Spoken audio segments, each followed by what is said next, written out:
หลังจากที่ฝนตกเนาะจ้ะตื่นขึ้นมายามมื้อเช้าอากาศก็ยังเป็นครึมๆอยู่เดะคือจั่งมันสิตกอีกอยู่นี่ล่ะตื่นขึ้นมายายน้อยก็กำลังดังไฟข้างหม้อข้าว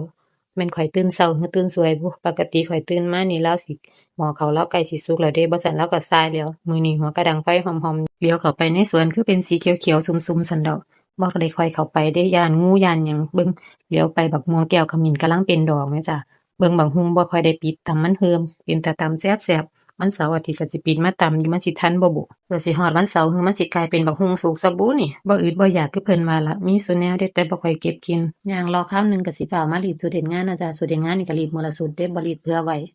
รีดแล้วก็ออกมาส่องเบิ่งหม้อข้าวยายน้อยควันหอมๆใกล้สิพอส่ายแล้วล่ะเห็นแต่หม้อข้าวคนบ่เห็นสิแม่นไปร้านค้าบ่ทันมาซะใดบุรีดผ้าแล้วเบิ่งเวลาบ่ทันสวยปานใดย่างลัดปากกล้วยไปหายายจะข้าวก่อนไปส่องเบิ่งยายไปถามข่าวยายเป็นจังใดหั่นดอก บ่ได้ย่างมาหลายมื้อเฮียนอยู่ใกล้ๆกันนี่ได้แฮ่งมื้อจังหนึ่งก็ยากจักหยังหยังก็เลยบ่ได้ย่างมาน้าข้อยเลาก็ส่ำแม่ข้อยผู้หนึ่งพู้นเดะเลาเลี้ยงข้อยมาแต่ข้อยอยู่ประมาณอนุบาลหรือป. 1พู้นล่ะแม่กับพ่อก็ไปเฮ็ดงานกรุงเทพข้อยก็อยู่กับน้าอยู่กับยายกับตานี่แหล้วอยู่นำเลามาพาไปเลี้ยงงัวเลี้ยงควายพาไปเกี่ยวหญ้าเกี่ยวยุงไปนำกันกับเลา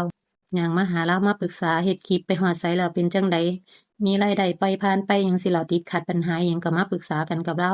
มาให้เลาช่วยแก้บางเที่ยเลาก็แก้ให้ได้เดะเลาเก่งกว่าข้อยเห็นเลาจั่งซี้นี่โทรศัพท์นี่เลาเฮ็ดเป็นคักกว่าข้อยพู้นเดะแก้แนวนั้นแนวนี้เลาเฮ็ดได้หมดเดะไทบ้านก็มาหาแต่เลาเดะส่ำใดส่ำหนึ่งเลาแก้ได้หมดเดะเลาทันสมัยเดะเลาบ่แม่นก๊อกๆแก๊กๆเดะนั่งเล่นนั่งเว้ากันคราวหนึ่งเบิ่งเวลาเป็นทรงสิสวยก็เลยกลับมาหาอาบน้ำแต่งตัวเตรียมไปเฮ็ดงานแล้วจ้ะนี่ล่ะชีวิตก็อยู่แต่ส่ำนี้ล่ะตื่นเช้าก็ไปเล่นเรือนน้าแหน่